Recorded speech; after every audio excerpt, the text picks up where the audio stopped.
పేరు పెట్టాను. నడిచినాక దాసం కొంచెం అన్నం పెట్టాలి. కొత్తప్పుడు ఎత్తో 3 రోజులు 2 రోజులు ఉన్నాక ఇటుకు వచ్చిన అమ్మ దగ్గరికి ఏమి కష్టం ఏం తీసుకోలేదు కదా ఎందుకు ఇట్లా చేసిందని. ఇటుకు వచ్చినాక చూస్తే అమ్మ నీకు ఇది కావాలన్నా ఎద్దు కావాలని అడిగింది. అంటే ఇది కావాలన్నా అప్పుడు మా ఆయనకి హార్ట్ ప్రాబ్లం ఉండేదంట. అందుకు ఎద్దు వచ్చి సంపాదించుకుంటాను బట్టలు సంపాదించుకోవాలని చెప్పేసి నిలబెట్టింది నాకు అమ్మ.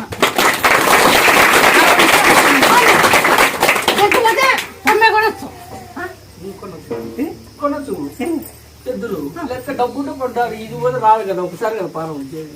ఒకసారి ప్రాణం ఇచ్చేది మళ్ళీ రాదు కదా.